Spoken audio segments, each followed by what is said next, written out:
तो आज के लेक्चर में Biot-Savart law and its application. See the another example. Two identical wires A and B, each of length L, carry the same current I. Wire A is bent into the circle of radius R. Wire B is bent to form a square of side A. If BA and BB are value of magnetic field at the center of the circle and square respectively, then the ratio is B upon BB is. So here two identical wires are given. It means that the wire A and B both are in the same length, they have the same cross section area, and one of the wire, that wire A is bent in the form of circle of radius R. एक wire को हमें क्या करना है, circle के form में उसको bend कर देना है, रेडियस R का सर्कल बना देना है. वायर B को हमें स्क्वायर बनाना है जिसका साइड होगा A, and then magnetic field at the centre of circle and magnetic field at the centre of square, ये दोनों के सेंटर पे जो मैग्नेटिक फील्ड मिलेगी उसका रेशियो हमें यहाँ पे फाइंड आउट करना है. सो लेट एज्यूम हम दो यहाँ पे एक सर्कल एंड एक स्क्वायर कंसिडर करेंगे. So assume that this is the circle and another one is the square. दोनों का लेंथ यहाँ पे सेम है. द फर्स्ट,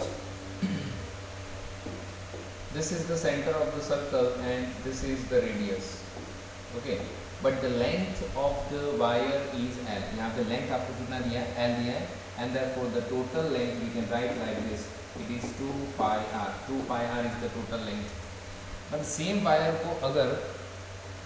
वायर को अगर हम स्क्वायर के अंदर कन्वर्ट करें, स्क्वायर के फॉर्म में यहाँ पे लिखे, तो ये जो लेंथ है ये अगर हम कंसिडर करते हैं, then this E equal to होगा L/4, बिकॉज ये वाला L/4, ये L/4, ये L/4 और ये वाला L/4, टोटल मिला के लेंथ होना चाहिए L. सो दैट A किसके बराबर हो गया, L/4 के बराबर. तो यहाँ पे ये एक आपके पास वैल्यू होगी, A is equal to L/4. ना हमें यहाँ पे डिटरमाइन क्या करना है, सेंटर पे मैग्नेटिक फील्ड फाइंड करना है. जैसे यहाँ पे स्क्वायर के सेंटर पे मैग्नेटिक फील्ड फाइंड आउट करना है. तो दोनों के लिए हम one by one find out करते जाएंगे. Here at this point we can determine the magnetic field by taking square, one side of the square as a conductor. So there are 4 conductors in the square. तो एक conductor का find करो और उसके बाद 4 conductor मतलब 4 से multiply कर दो. तो ये जो डिस्टेंस है इसकी ज़रूरत पड़ेगी. यहाँ पे ये एंगल जो फॉर्म होगा, that both angles are same and that angles, if it is this is the square and that's why this angles are 45 degree. Square है तो ये वाले एंगल 45 के ही बनेंगे. सबसे पहले हम सर्कल के लिए फाइंड आउट करते हैं what is the magnetic field produced by the circle at the centre. Both we are carrying current I, तो I करंट हम एज्यूम कर रहे हैं. Magnetic field produced by circle at the centre और ring, यहाँ पे रिंग का formula हम यूज कर सकते हैं. Magnetic field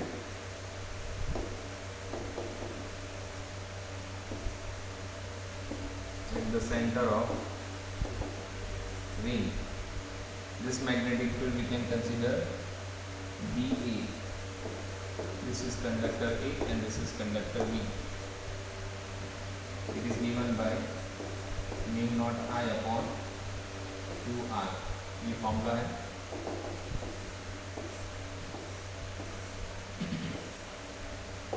The value of R we can determine from here. R is equal to L upon 2 pi. तो ये R का वैल्यू हो जाएगा. We can put that value mu naught I upon 2. Value of R is L upon 2 pi. Therefore 2 cancel, mu naught I pi upon L. This is magnetic field at the center of circle. ये हो गया. अब यहाँ पे हमें find out करना है magnetic field at the centre of square. Square के सेंटर पे यहाँ पे कितना मैग्नेटिक फील्ड हो सकता है, तो ये हम डिटरमाइन कर सकते हैं using the equation D find करें डी के लिए। तो ये इक्वेशन है म्यू नॉट आई अपॉन 4 पाई, ये वाला डिस्टेंस हम अगर r कंसिडर करेंगे तो यहाँ पे r लेना पड़ेगा, and sine pi 1 plus sine pi 2, pi 1 pi 2 it is angle, mu not I 4 pi r sine 45 plus sine 45। तो इस तरीके से दो बार यहाँ पे साइन 45 है। r का वैल्यू कितना, what is the value of r, r का वैल्यू आप यहाँ पे कितना ले सकते हैं, लुक एट दैट फिगर को देखिए और यहाँ से r का वैल्यू पता करिए। ये यहाँ से इतना डिस्टेंस r है, तो ये आप a का हाथ आधा ले सकते हैं, a/2 कंसिडर कर सकते हैं। So r is equal to a/2 and value of a आप क्या लिख सकते हैं, l/4 ले सकते हैं। ओके, तो म्यू नॉट आई अपॉन 4 पाई, ये वैल्यू हम पुट करेंगे यहाँ पे a/2 और ये कितना हो जाएगा 2 टाइम्स साइन 45 मतलब 1/√2। ओके, ये वैल्यू हमें मिल सकती है। This is the magnetic field of only one conductor. Okay, ये वन कंडक्टर का मैग्नेटिक फील्ड है, तो इसको हम अभी पीडीएस कंसिडर करेंगे क्योंकि ये सिंगल कंडक्टर के लिए हुआ, नॉट फॉर द स्क्वायर, तो ये हम पीडीएस कंसिडर करेंगे।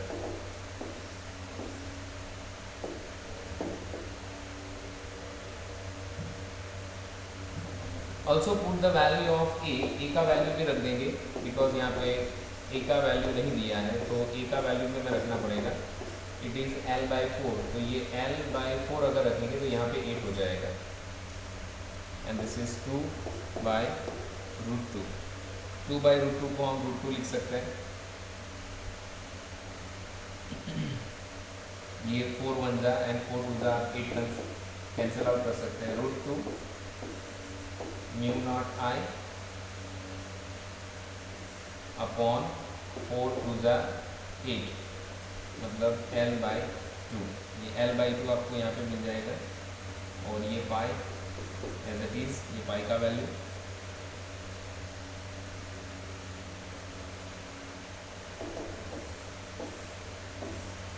This is the magnetic field of only one conductor. So magnetic field at the center, magnetic field at the center of square।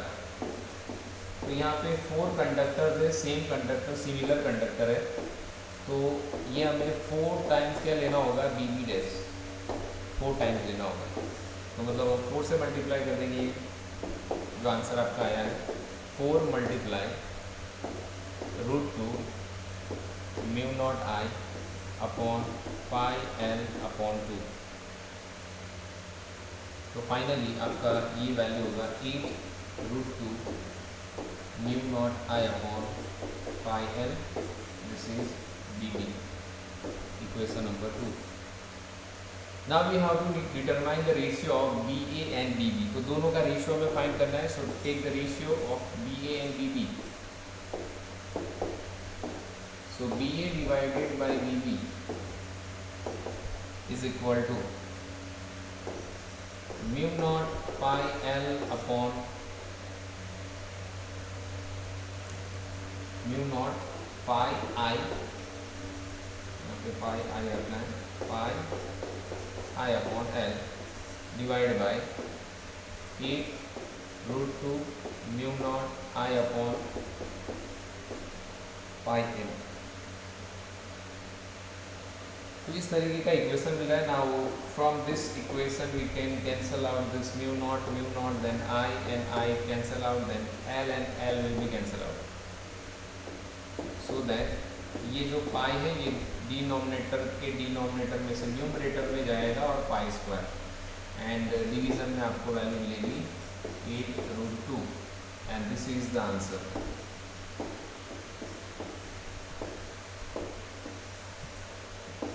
In this way we find out the solution. तो इस तरीके से पहले circle के लिए हमें solve करना है, मैग्नेटिक फील्ड सेंटर पे फाइंड आउट कर लेना है। फिर स्क्वायर के लिए एक स्क्वायर को 4 कंडक्टर से बना हुआ है ऐसा हम कंसिडर करके एक कंडक्टर का मैग्नेटिक फील्ड फाइंड करेंगे, उसके बाद उसको 4 से मल्टीप्लाई करके टोटल मैग्नेटिक फील्ड फाइंड करेंगे। दोनों मैग्नेटिक फील्ड का जो भी आंसर आएगा, take the ratio of that magnetic field. तो यहाँ पे आंसर जो है वो क्या मिला हमें, कौन सा ऑप्शन मिला है, look at that.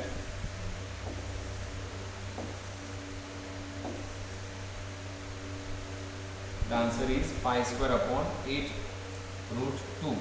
It means D option is the right answer. So this is the solution. Let's see the another example related to the Biot-Savart law.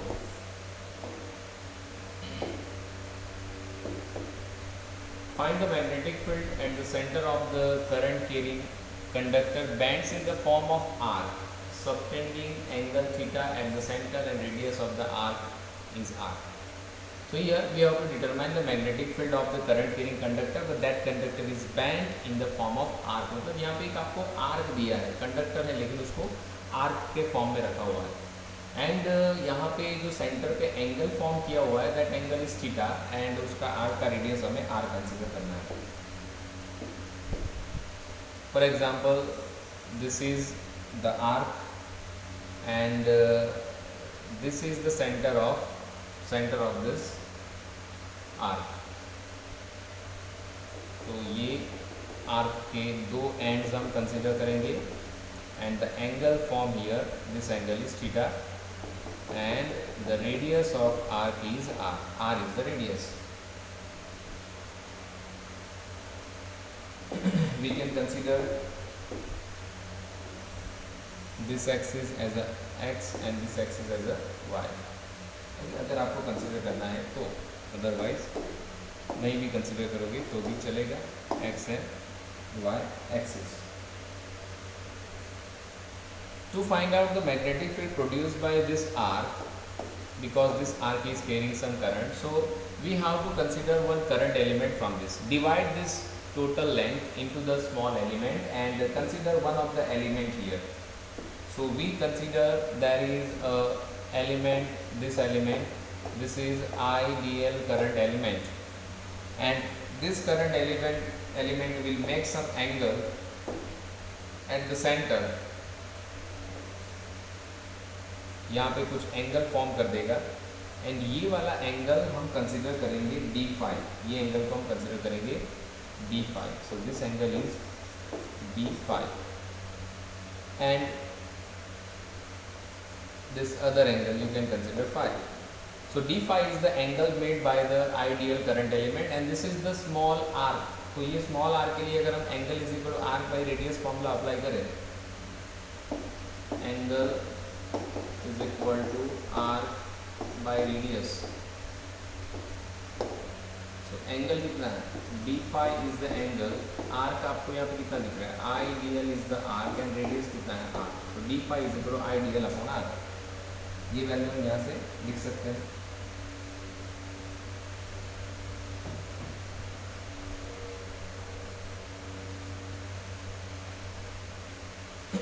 So ideal is the current element, it is not the length।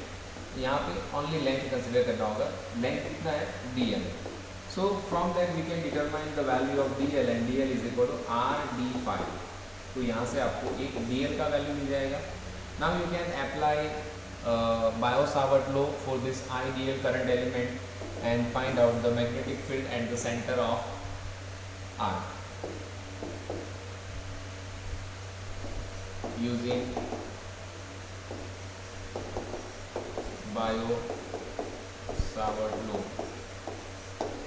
Magnetic field का जो equation है, it is mu not upon 4 pi ideal sine theta, ideal sine theta upon r square. यहाँ पे जो distance है वो capital R, radius है तो हम यहाँ पे कैपिटल आर कंसिडर करेंगे, r square. And what is the angle between dl and r? Look at the figure again, you can see that here ideal current element is tangent. This is tangent to the circle. That's why this angle must be 90 degree. तो यहाँ पे जो angle हमें लेना है वो 90 degree ही consider करना है. ऑलरेडी थीटा हमने यहाँ पे एज्यूम कर लिया है, तो हम डायरेक्टली यहाँ पे 90 डिग्री ही लिखेंगे. 90 degree is the angle between DL and R. So the magnetic field mu naught upon 4 pi IDL upon R square, and you can put the value of DL जो आगे फर्स्ट स्टेप में हमने calculate किया था. DL का value ये हम यहाँ पे रख सकते हैं. The value of DL is R d5 upon R square. यहाँ से एक एक R कैंसिल कर सकते हैं. सो म्यू नॉट अपॉन 4 पाई, यहाँ से R cancel, I d5. This is the value of dE. तो ये dB का वैल्यू हुआ. तो ये मैग्नेटिक फील्ड जो है वो एक स्मॉल करंट एलिमेंट का मैग्नेटिक फील्ड है. अगर हमें टोटल मैग्नेटिक फील्ड चाहिए तो क्या करेंगे, इंटीग्रेट द इक्वेशन. तो इंटीग्रेशन करना होगा फ्रॉम 0 टू थीटा. हम यहाँ पे 0 टू थीटा में इंटीग्रेशन कर देंगे because total angle made by the arc is theta. Net magnetic field at center B is equal to integration dB 0 to theta. तो 0 to theta में हमें करना है integration. Integration 0 to theta and dB का equation क्या है. Equation of dB यहाँ पे लिख दो, mu not I upon 4 pi R and d5. So take constant value as a common.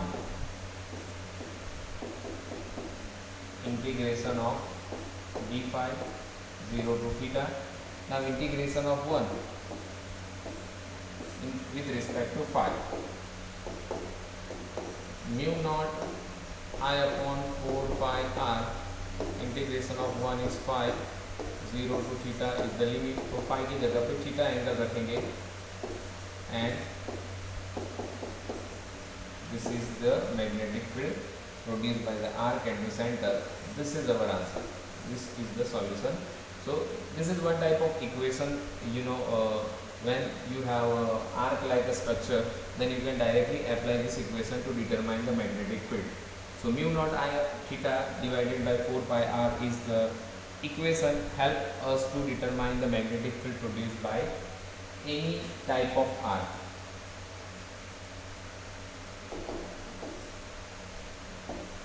तो आपको जो भी थीटा का वैल्यू दिया होगा वो आपको रेडियन में पुट करना होगा and you can determine the value of magnetic field. For example आपको सर्कल दिया हुआ है लाइक दिस, इस तरीके का कोई सर्कल दिया हुआ है एंड यहाँ पे ये सेंटर और इस तरीके का एक पार्ट है. तो अगर ये दोनों पार्ट का आपको मैग्नेटिक फील्ड फाइंड करना है तो ये एंगल कितना हो जाएगा थीटा. तो ये रिमेनिंग एंगल कितना होगा 2 पाई माइनस थीटा.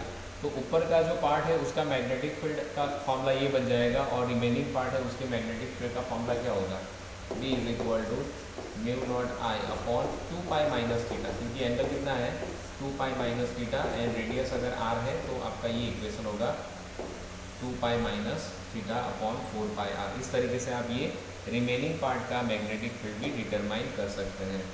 तो जितना भी यहाँ पे वैल्यू दिया होगा, सब फॉर एग्जांपल ये 30 है, 60 है, what ever the angle, you have to put that value in radian in this equation, so you will be find out the magnetic field produced by the arc.